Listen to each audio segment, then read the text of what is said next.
think we can just talk a lot about certifications today and why they're necessary and like how many should one take because you have a lot of certifications.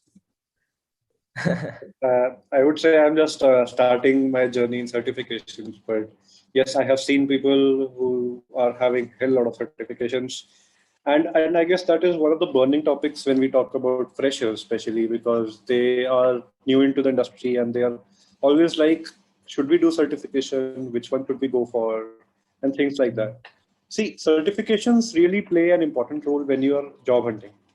Not in the interview, I would say, but for getting an interview, it is really necessary because once Okay. if there is an opening in a company, the HR or the recruiter will get around 100 profiles. Now, how to shortlist your profile or how to shortlist 10 profiles out of those 100 profiles is a challenge for everyone, right? Mhm. So let's say there is a person who claims that he knows ethical hacking, and there is another person who claims I know ethical hacking and I have done CEH. Obviously, Ah. the one with CH gets edge over the other. So Mhm. yes, I would say it is important, and certifications like CISSP, CISM, they they go one step ahead and actually teach you also a lot. It's like they they have so much content stuffed in it. You cannot learn everything in cybersecurity. It is not possible for anyone. True. It is so vast. It is so vast. You cannot gain an expertise on everything. So you have to be jack of all trades. So being jack of all trades is, I would say, CISSP is one of the best thing one can have because it, Hmm. as everyone says, it is mile wide and inch deep. So you need to know a lot of Correct. things, but not in so much depth. And then there are concentrations, or there are specific certifications, let's say like OSCP, which specializes into ethical hacking. Mhm. Okay, and then there are certifications like CISA, which completely focuses on auditing. So Right. yes, they play a very big role in one's progression, but at the same time, having only certificate won't help you because the interviewer or see, everything we are doing for is for job, right? And everything at the end Right. of the day translates into money. So if I Mhm. want a good job with a good paying money, I have to crack the interview. Now the interviewer, we have to assume that he is actually at least double the experience which we are having, correct? So that Right. person will in 5 minutes know that you have just passed these certifications or you actually have the knowledge also. Mhm. Yeah. So these kind of things, yes, certifications again they are important, but only certifications won't get you through. True. I think I forgot to introduce you on my show first. No problem. No, sir. Right. So, hello everyone. And on this episode of the Cyber Cafe, we have a very special guest today. We have somebody who I met as an assistant manager, but who is now a manager. We have the man who has cleared multiple certification, CISA, CISM, audits. He can do audits. He knows how to use VMware. I think he is a highly one of the most experienced cybersecurity experts I've ever met yet so far. Today I have Vatsal Jain on my show. Hello, Vatsal. It's a pleasure to have you on my show. Thank you for being here. Hey, Shan, thanks for having me. And no, I am not that experienced. I am having just above a little more than 3.5 years of experience. But yeah, since I've been studying cybersecurity since my college days, so yes, I can say that I really like this domain. Yeah, Hmm. once you like it, you obviously want to explore it, right? So I Yes. can never have enough of cybersecurity. Like you had cybersecurity as a degree in college, or you learned it separately on your own? Yes. So it was a specialized course. It was a BTech in computer science with a specialization in cybersecurity and forensics. Mm. So yeah, 4 years of cybersecurity, I would say. That's pretty intense. Uh, Yeah. like today somebody asks you to like introduce yourself to someone. How would you introduce yourself to anybody who doesn't know who you are? Okay. So I would say that I'm a student in the field of cybersecurity, or I should rather say Mhm. information security, because information security is the bigger umbrella which we talk about, right? And I'm still learning. While I have experienced, different kind of industries. One being management consulting, which was a big four, and then being into the industry, working for an internal information security team of a company. So very vast experience, or I would say very varied experience. And yes, I love to learn. I am totally open to learning. So my work in Genpact is basically risk management, but I am open to, and I have actually worked in fields like network security and VAPT also within Genpact only. So our teams are Mhm. open for open for you to go and learn, but only if you have a will to learn. So yes, I keep exploring different fields within Infosys. Wow. Like, what do you mean? What's risk management? Like, what does it mean? Like, do you just create a report, or you actually do something about managing the risk in the computer security? Risk management is not a report, first of all. Report is an output of an audit. Okay. Uh-huh. What is an audit? If we talk about, let's say you are an auditor and you come to me and you ask me 10 different questions, and you publish the results of those questions in a report to my management, that see, this is what your posture looks like. Okay. Right. Now the risk management starts after that. Once you have done an audit, you have a report, you have certain findings, audit findings. Now they all the findings will definitely translate into a risk. For example, let's say work from home is a new normal for everyone, right? And it Right. has certain risk. It has certain risk attached to it. Like, let's say, for example, there are certain processes. Okay, you must have called HDFC Bank, or whatever bank you have an account with, right? There's a call center. Right. People pick up your calls and they answer all your questions. They have access to all your data, correct? They know Correct. how much amount you have in your account, your credit cards, and everything. Now imagine when this lockdown happened, you were still able to give a call to HDFC Bank and get all the services on call, correct? Correct. Now a big part of those services are being delivered from home, from employees' home.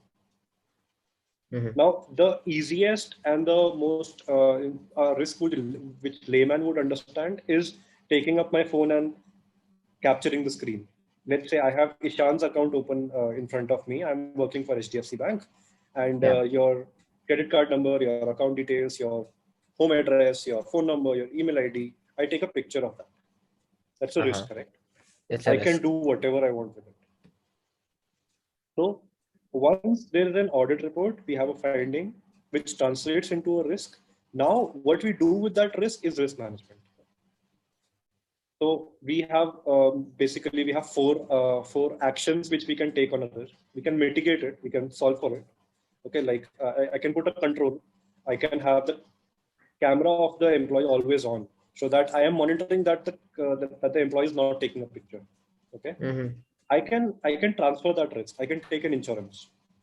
I can say insurance is a very common example when we say transference of risk, right? You have a Yeah. medical insurance. By chance something happens to you, insurance company will pay for it. Okay. Then Right. there comes risk avoidance. I stopped doing that activity at all. I know that my employee can take a picture of the screen. Okay, I will not deliver that kind of service until I am sure and I can be assured that the data of my customers is safe. The last Mm. thing would be uh, risk acceptance. I say, yeah, okay, I have sanitized my users, okay, or the employees, and I have an NDA signed with them. NDA is a non-disclosure agreement, which you sign the starting of a job. That all Right. the data of the company is the property of the company. You cannot share it outside, etc. So Mm-hmm. you can mitigate, or you can accept that risk, that I have an NDA signed. It is already there. So I guess I will accept that risk and let the things go as it is. So that's Okay. what risk management would look like. And after that, once I have decided to mitigate it or accept it, or transfer, no, especially for mitigate and accept, I would have to monitor it again and again. The Mm-hmm. risk posture 3 months from now can change completely, because 3 months from now we might have some new technology. You must have heard of the recent Yes, ransomware true. attacks and all. Yeah. So Yes.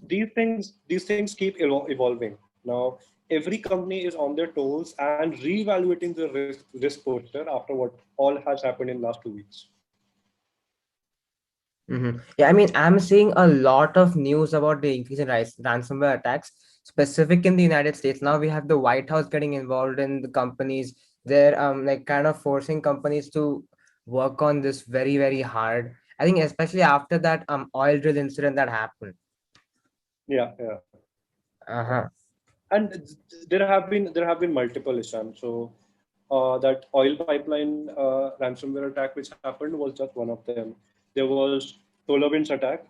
So SolarWinds is a vendor. It's a vendor of different security products. Now Hmm. imagine a vendor providing you security products has its product breached, Hmm. and all big companies, all Fortune 500 companies are using its products. All companies are at risk. So you just imagine what kind of a supply chain attack that is. It is not only the company which got affected; it was its vendors also which got affected. Right. Yeah.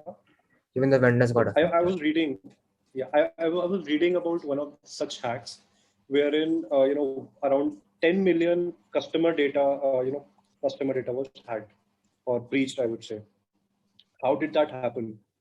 The company itself was not at risk, but one of its vendor was at risk. And what the vendor was doing, it was just providing heating, ventilation, and air conditioning services to that company. Mhm. Their systems got hacked, and from their systems, attackers got into this company. It's all linked. I know. I mean, I think now with the internet, like I think every computer is linked in one way or the other. And by computer, I mean literally the entire world. We have banks connected, we have stock markets connected, right? I mean, everything is Right. So connected. So if you were I saying, would really be worried about banks and stock markets because it's actually not life threatening. Let's take example of airplanes. Airplanes Mhm. working on autopilot. They're a threat to life. They are connected to internet and they are functioning like that. Yeah. Right. So anything can happen if that system goes down. Yeah, and there have been such incidents where the air traffic controller systems were found so vulnerable in Mhm. US. There was a report back in 2012, I guess. So there was a report with 22 recommendations for air traffic controller of a state in the US. So just imagine the consequences. How many? 22 observations Oh or my God. recommendations, I would say.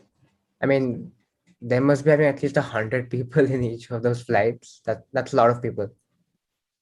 Yeah. Yeah. I mean, it just gets worse and worse day by day, right? Yep. You have to pay something, right? Everything comes at a price. Right. So I have two Alexa devices in my home, but they are packed. I have not opened it yet because I don't feel comfortable using it. It's listening to every damn thing I'm speaking.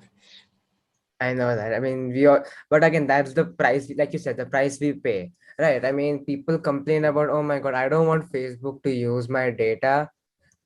I mean, you're using their applications, they use your data because they want to show you relevant ads. I mean, if you, let's say you only like Nike shoes and you hate Puma, right? Why it would only want to show you Nike ads? Why would it want to show you Puma ads? Then if they didn't collect your data and then they're spamming you with Puma ads, you would start complaining, I don't want to watch Puma ads. I want to watch Nike ads. Right. It's way more than that. I would say they are more than that. They are collecting. Okay, so at the moment, Google and Facebook has almost every detail of me, that where I went, with whom I went, what places I visited, where I made a payment. Because see, every payment I have an email in my Gmail, right? Mm-hmm. That you spent this much amount at this place. Gmail is True. owned by Google. Google knows what place I visited and what payment I made. Until I'm Mm-hmm. making everything in cash, Google is tracking my payments. Yeah. So, if you think about about all this connectivity, everything being linked, Yeah. it is very You scary. know how we Very scary. talk about cryptocurrency being super private? I mean, I disagree. You know, like let's say I was just making some payment to buy an NFT. Like I get an email saying that hey, you've made a following transaction. So I think Google would know that hey, I bought something. So it's not exactly you would say secure, right? Like Okay, people what say, platform were you using? hmm, uh, I move obviously I bought some crypto on Ethereum on WazirX and I transferred it to MetaMask and I used So OpenSea. you I use used my MetaMask WazirX. wallet. Did Yeah. you try visiting visiting dark web and buying some cryptocurrency there? Uh-huh. No, no, I haven't I No. haven't been to the dark web yet. So Time. yeah, so cryptocurrency is actually, it is untrackable if you deal with it within the dark web, I would say.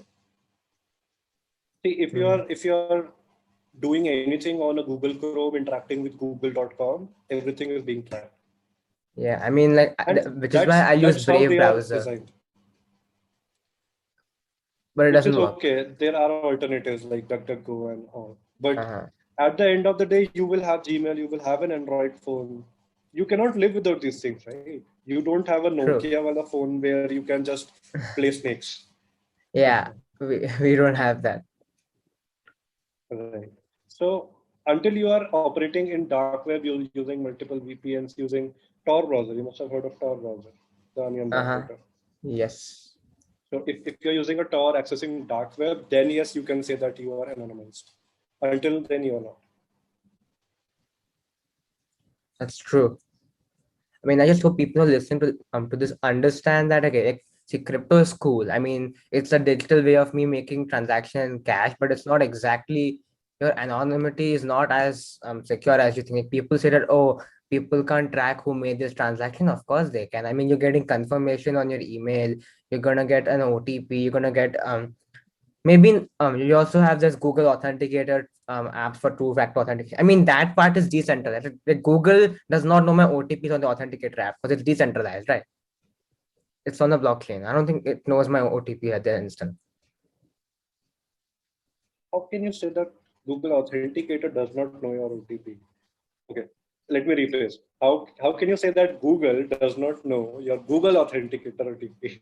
It doesn't make sense So to me. meaning like But okay, might on be my two possible. I have factors, not yeah, my explored. two-factor authentications. I use multiple apps, not just Google Authenticator instead of traditional SMS. Here's why: because there's no network in my area. So which is why I have a hard time making transaction on the bank system because there's no network over here. I don't get the SMS OTP quickly, which is why for Do you use Truecaller? I mean I have an account on Truecaller. I access and if I want to know any phone number, I use the internet. I don't have it on my phone. I have my Google account linked to it. Okay, so okay, let's connect the dots. Okay, you have your Google account linked to Truecaller. Is that Google Uh-huh. account on your installed or that logged in on your mobile? Yeah, on YouTube, yes. On YouTube. Okay. Are you trying to are you getting what I am trying to say? So your Mhm, phone Android, the way it is designed, it syncs your contacts to your email ID. Okay. mhm. Now you can stop that obviously, but you have to do that. It by default syncs. Okay. Right. Now once it is synced, Truecaller has that kind of permission that it takes all your contacts. Now, for Mhm. example, let's say I have your number saved as Ishan S. Okay, Right. and maybe let's say one of your family members has it saved as just Ishan. So Mhm. the Truecaller will show the number which it synced recently or the name which it synced recently. So it might be Ishan S if it took my data recently. Correct. Right. Truecaller Correct. is, I would say, the biggest scam because they are collecting hell lot of data from you. Oh my God. But And isn't the I personally company in don't use it. Sweden? I thought it could be safe over there. Isn't the company registered in Sweden? Where are the servers? How does it matter? Are you comfortable? See, everything boils down to one point. Are you comfortable sharing that amount of data with any company? or with Truecaller, or with Facebook, or with Google, anyone. At times you are, but at times you are not. I don't want to share all my contacts with them. Simple. True.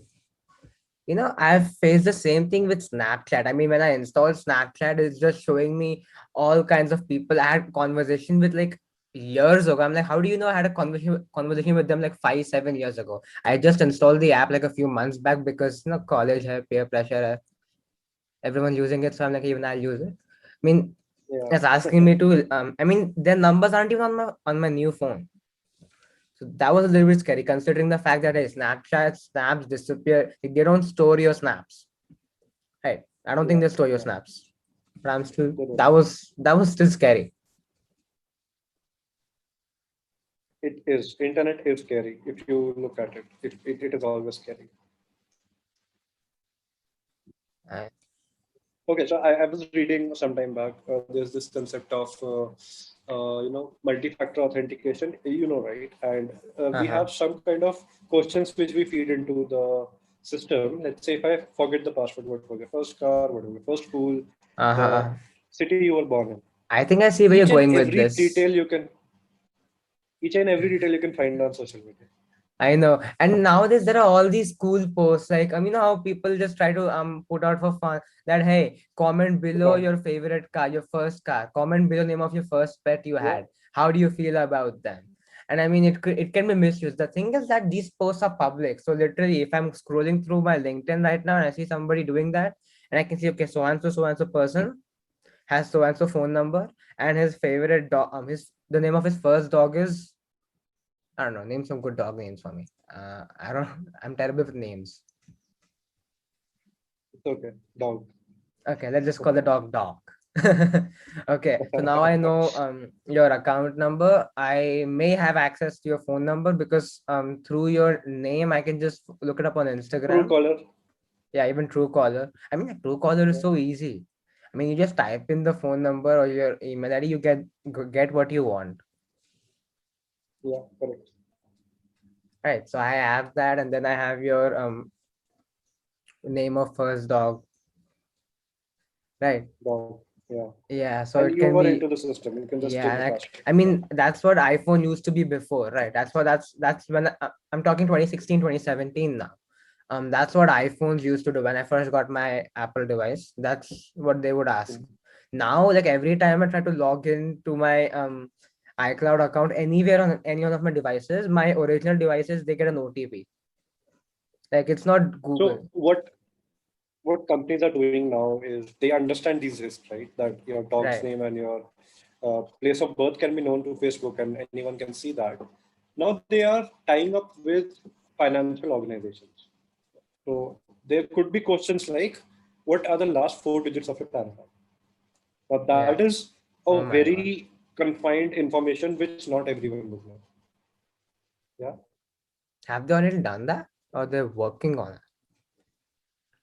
Sorry, I lost you for a moment. Um, have they already done that or they're working on this? Some companies have, not in India. I have seen it at least, but yes, I was reading some blogs. The companies are coming up with these kind of stuff. Okay. I mean, now we're talking about PAN card, government document security. Like even when you're trying to get your account verified on a lot of other platforms, not like I tried to do that recently with crypto platform. Like they ask for your government ID, so you Mhm. take a picture of your Aadhaar card or your PAN card and give it to them. Right? I mean, they have a picture of your data. Even I think Facebook asked for my physical ID verification for verification purposes. Right. So there is. Never asked me, but I mean, still, because yeah, yeah, like but it was a new account, right? I just made a new email. I think that's what Facebook has done is pretty interesting. That I had see what I do for my protection is that so people try to build different passwords. I have unique separate passwords and separate email IDs. So the probability of me falling in brave trouble, of you. yeah, I mean it's pretty hard to keep a track of it. But yeah, I mean you just figure something out. But again, I made one for Facebook, but I couldn't use that one. Here's why: because I just made a new account. I use that to create an account on Facebook. Now apparently that's Facebook could just I think it just assumed that I'm a bot because this is a brand new account. It's not even been used for 30 days. So it put my Yeah. account on hold, and I tried with multiple accounts. Then I understood, okay, this could be something of a thing. So I used my Mhm. original account. I had to use my original account instead. Okay. Great. So yeah, companies are progressing. They understand the risks which are there in the market. But Mm. at the end of the day, see how they say, right? You can have all the technology in one side of the ring and the user in one side. So Mhm. everything goes in vain until the user is aware. Right. Mhm. So like I just want to ask you did you voluntarily take up cybersecurity, or you took it because you couldn't find anything better to do? Because I mean, I I took wanted to my do it. branch specifically because I like in engineering I took IT because I didn't like the other streams that they were offering me. I didn't want to take ENTC. I didn't want to take mechanical, so I picked IT. Plus, I had a little bit of interest in coding, so that's why I started Okay. in CSIT. What So, about you? so the background for me would be, when I was looking for colleges, I got a good college in Bangalore, and I was very keen on going to Bangalore because being the IT hub, you get better placement, Mm. you get easy placements and all. Yeah. Uh, Simultaneously, I just appeared for this exam of UPES and I selected this branch called cybersecurity. Okay. Mm. Now I happened to get it just after I got the Bangalore college. So I went back. I withdrew my admission from Bangalore, and I took cybersecurity courses. This one. So yeah, it was not by mistake. It was planned. That's interesting. I mean, I think a friend of mine, he just took admission in Bangalore because of the play. It's a good college, and I spoke with my relatives. They're like, "Oh, that's a pretty awesome college. I mean, we go there for recruitment and placement every year." So I was like, yeah, good for Yeah. you, man. So you gave that up for cybersecurity. Yep. And I guess I'm liking it. See, to be frank, daily I go for work. See, obviously there are days when I'm burnt out. I'm like, I want to resign. I don't want to work. But that is just one day in a month. Okay. Mm-hmm. Rest all days are like it's like my college project is going on and I'm enjoying learning. Nothing else. Hmm. Every day I learn something new, and it's not like I'm doing work. It's like I'm learning something new in information security. So I never take my work as work, and I really like working. If you if you want to term it as work. Mm-hmm. Like that seems pretty cool. Uh, I really wonder what your day is like these days. As a risk management manager, like, what's your 9 to 5 like? It's not 9 to 5 first time. It's I mean, I just like 11. to put it in the terms so that people can understand what I'm talking about. Yeah. I get it. So my day starts at 11, roughly, and it's not stringent that I have to start at 11. It can start at 10 and it can start at 1 also. It depends on the work and the meetings which are scheduled. Okay. My boss is pretty cool. She is not like you have to be online for the next 8 hours. It's cool. If you have work, do work. If you don't have work, go out, enjoy, sleep, whatever you want to do. But we don't compromise with deadlines. Okay. About ending the work, we end our work at 4 p.m., 5 p.m., and it goes on till 1 a.m., 2 a.m. also when we Mm. are working on something. So, what we generally do is my job profile is a mix of risk management, which I would say the last part towards the risk management is remediation. Once you find a risk, we have to get that close. So, that is my task. Okay. Apart from that, we look at policies and procedures within Genpact. So, I'm helping the team with that. Mhm. And my boss is tasked with internal talent development also of the InfoSec team.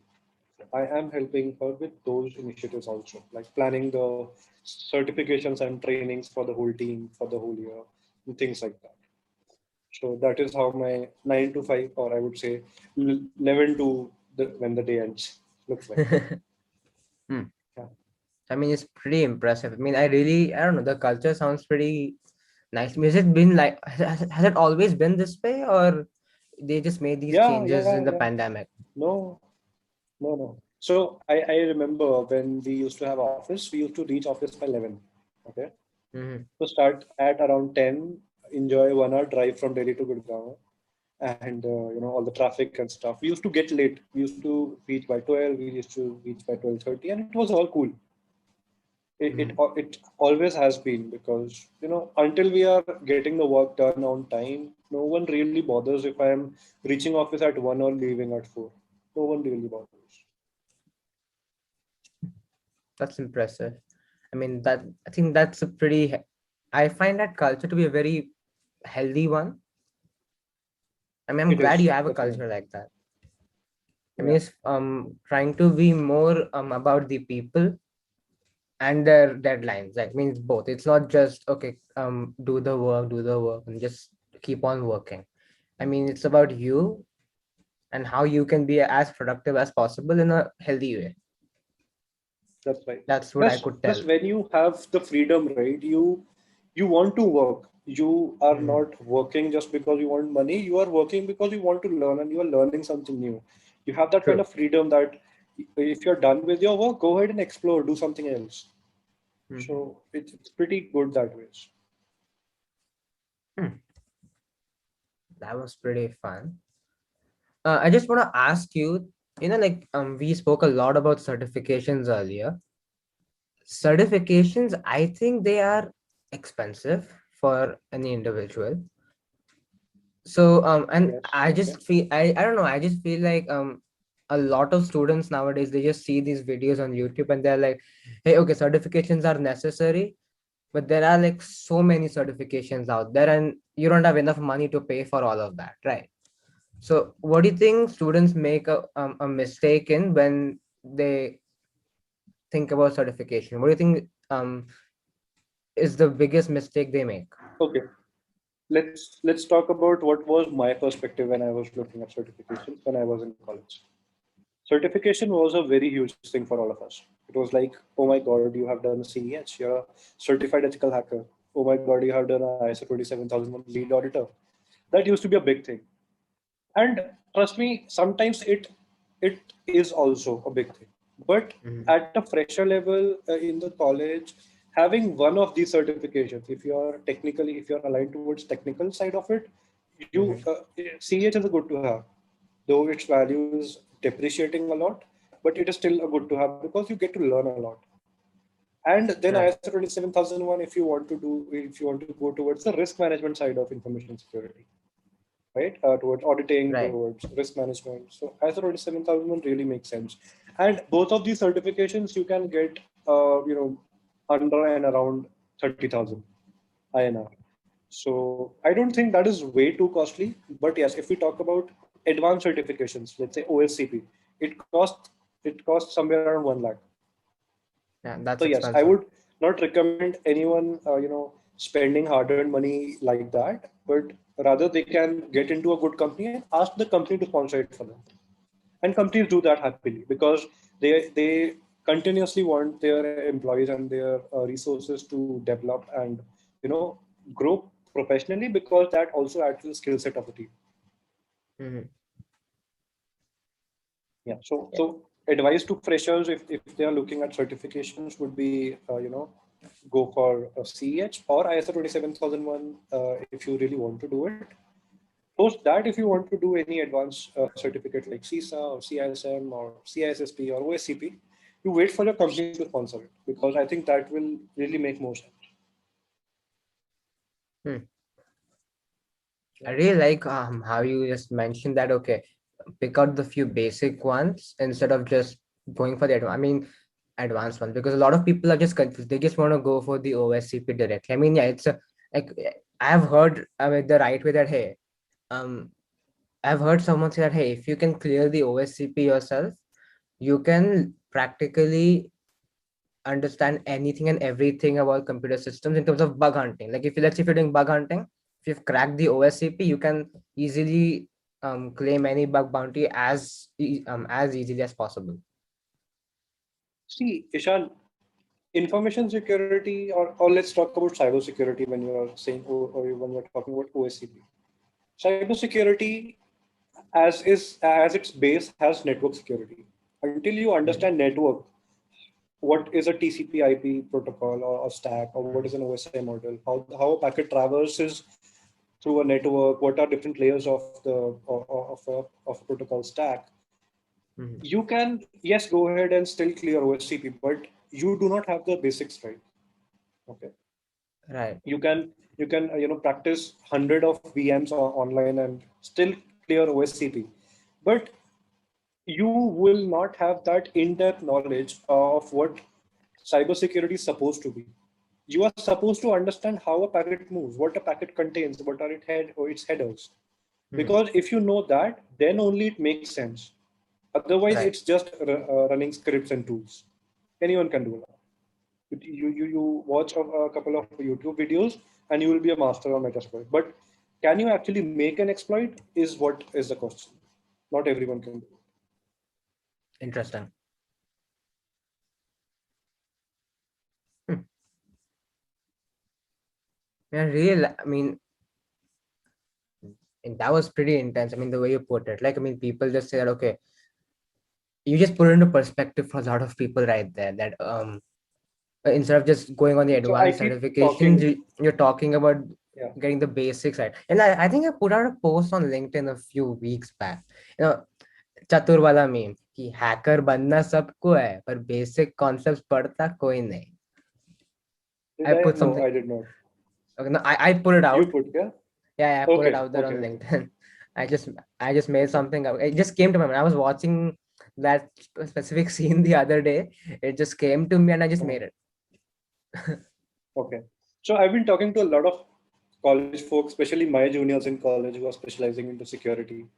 And I always tell them one thing. See, if you want to be good in security, you need to understand your basics right.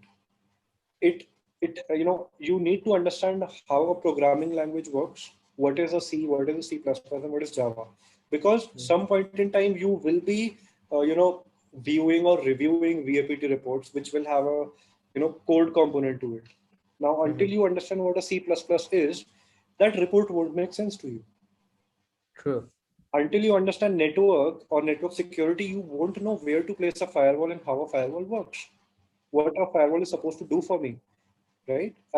Yeah. What is an IDS? What is an IPS? Okay, I can learn all that. And I, I I can think Google it. I even can watch today it's YouTube videos. become a more complicated for people to understand if they don't know this concept, because nowadays firewalls and all of these protection layers, they're just clubbed together. So I think it becomes easy to look at, but it becomes more complicated to understand how they're placed together. That's right. That's right. That's right. Now, so there's a very common question in most of the interviews for network security profiles specifically, that in a network, where will you place a firewall and where will you place an IPS? Mhm. Now people argue, but there is a right answer to that. You need to figure out that how much processing time will that particular device take to filter the traffic. Mhm. Now, let's say I explained it to my team using an example of a security guard. Okay, so there are different kind of firewalls, and if you're entering a building which is having multiple companies as office, okay, so you will find Right. one guard at the gate of that building who will just be checking that if you are having an ID card or not, or not even that. He'll just check if you are, if you're not taking something suspicious inside. Then there will be Mhm. a building guard who will actually be frisking you to check if you have hidden something and you have an ID card or not. Then there will be a security guard at the reception who will make an entry for you. Correct. Correct. Now, if you put that reception wala security guard at the gate and ask him to do that logging wala thing, imagine the line which the number of people will pile up at the Yeah. gate itself. Because Mhm. not everyone is going to that office. There might be some people who are just visiting the campus. Okay, Mhm. or there might be some people who are just visiting the canteen or just meeting someone in the building area, not even stepping inside the building. You don't need to have a log of everyone, right? So Right. same True. concept works in firewalls also. There are different kind of firewalls. You should know what each firewall does and where can we place it to get the maximum output. Yeah? So you Yeah. need to relate it to the real world. Yeah, we need to learn how to place fire. Simple example, like learn how to place firewalls properly. So I think you need to understand how firewalls work. What are firewalls? I mean, what does it look like? I Yeah. mean, can have did you ever ask yourself what a firewall looks like when you were studying about it? When I was studying about, okay, a very hard fact about me, network security was one of my weakest subjects in college. I should say network, not security, networks. I used to be scared of it, packets. There used to be protocols like leaky bucket and all those kind of things. I was Oh like, my what the god. hell is this? I don't need to understand this. I'm going to do audits.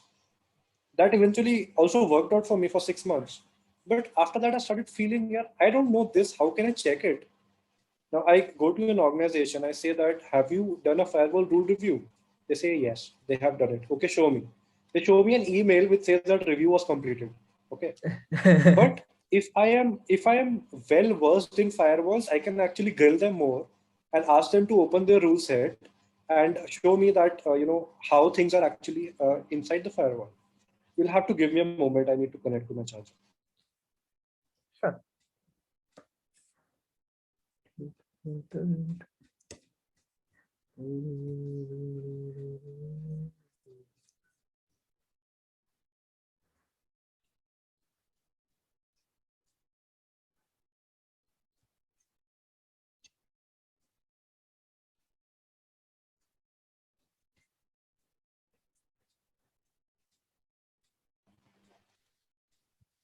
Okay. Yep. Sorry. That's okay. I think I'll So cut this where were part we? out. Yeah. No problem.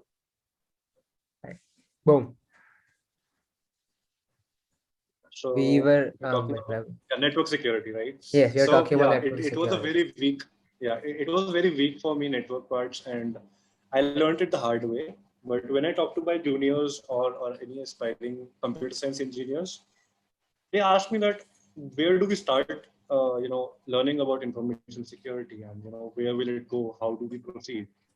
My simple answer is, how strong is your networks? Because you need to understand networks for anything in cybersecurity, right? So once you have Right. that, I think that would be the best place to start with.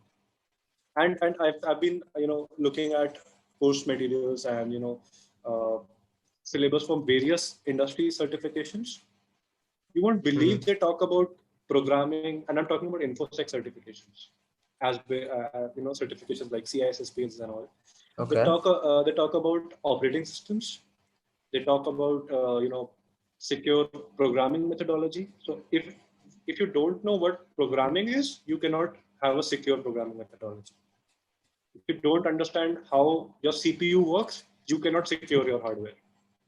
Mm-hmm. I mean, if you don't understand programming, like how will you read any code? Like, I mean, I think it's easy. Like, I just learned Java in 11th and 12th grade. Then I learned C language in my first semester. I was able to totally understand what's going on, right? Because I know what Yeah, the entire code looks like. Correct. Like I know how the program runs because they're all similar. Then now I'm learning yeah. Python. I hate Python. I don't understand. It's very complicated, but I can still figure out, okay, what's going on in the code. The language is it's pro machine than pro human. That's what I feel. Yeah. So you imagine you go out for an audit. Let's assume for a moment that you're going to be an auditor 4 years from now. You go to an organization and you ask for their VAPT report. They give you a VAPT report, 25 pages long. It talks about SQL injection, it talks about XSS, CSRF, and 10 more things. It will have a snippet of the code also that was, here is the vulnerability. Now, if you don't understand programming, it won't make sense to you.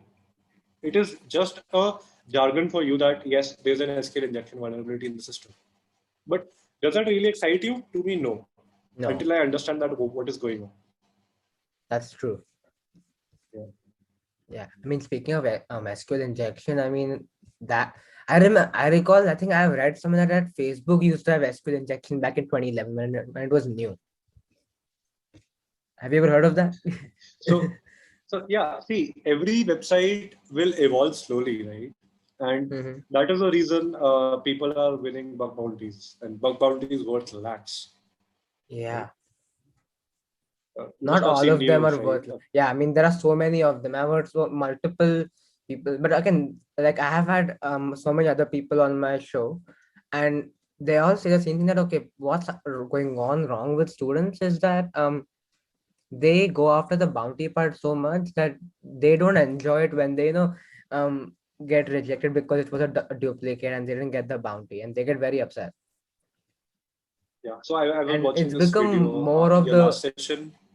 yes, I was watching your last session with I think Shifa, and yes. very rightly put that if you know something, you understand something, do share it out, and that is what responsible disclosure is all about. You find Mhm. something, you disclose it to the company, and after 2 weeks or 3 weeks, if they have not fixed it, you should release that into the public domain. Why? Because others are also at risk. If that company is not True. willing to fix it, their headache, right? Hmm. That's So true. yeah, I mean, I've had people need to a learn friend. that. Yeah, I mean, one of my friends. Okay, I don't want to name him here, but here's what he told me. Let's say if he finds a vulnerability, like a pretty decent vulnerability. Let's say there are 10 vulnerabilities. He'll tell 9 of them. He won't tell the last one. Why? Because I asked him why. And I didn't understand He want this. to save it for himself. Yes, he wants to try it. He wants to exploit it himself. Happens. Yeah, that That's okay. happens. See, he's actually sharing 9 of them, right? But people are there who won't share 9 also. So that's yeah. I mean, That's that was just okay. a number, but A it could little also bit be a greed is 5. good. Yeah. Yeah. I know. I mean, dude, like I think you promised me 30 minutes. We've spoken a lot now. I mean, it was fun. Yeah. No problem. Uh-huh. Yeah. It was really fun. I always enjoy talking to aspiring cybersecurity professionals because they have so much of zeal and enthusiasm, and it really motivates me and it keeps me going. So yeah, Hmm. always up for Right, such talks. right. I think I think we'll wrap this up now because I mean, you said you had some other business. Um, just 3 things you want to leave people with. Okay. Be strong with your basics. So I'm referring people are the aspiring engineers, Yeah, correct? aspiring engineers. Who Correct. wants to who wants to step into the world of information security. So have your Yes. basics right. One. Okay. Uh, don't don't run after certifications. Have one in the beginning. Others will follow eventually. No need to spend hard-earned parents' money into all those fancy certifications in at the beginner level. It won't really do any good to you. Yeah, Okay? running after them won't do any good. I like that. Yeah. And the third thing will be information security is very vast. I would broadly there are 8 to 9 domains. Okay? Don't confine yourself to one. You can be an expert in one, but be sure that you know at least a bit about all others because that will really pay you. And it is always fun to learn new things, right? So, I would really recommend as a third pointer to everyone that find one domain where you want to be, but make sure that you know about what all other 7 8 domains are. That will really pay off. I like that. I like the 3 things you said. I think every student needs to know about them. Not just student, anybody who's willing to like, go from IT to cybersecurity when they're 35 years old. Right. Yeah, totally. Mm-hmm. Right. So thank you, Vatsal, for being a guest on my episode. It was a pleasure to have you. I really feel like we should have a part 2 on this. I would like to have you again on my show. It We had a really wonderful conversation. We can talk about so many more Yeah, things. I mean, I'm definitely. gonna say this. I would love to have you on my show again. Thank you very much for being on this episode. No problem, I Ishan. really appreciate you Thanks taking for out your having me. time. Yeah. Thank you. See you soon. Bye bye. Take care. Bye bye.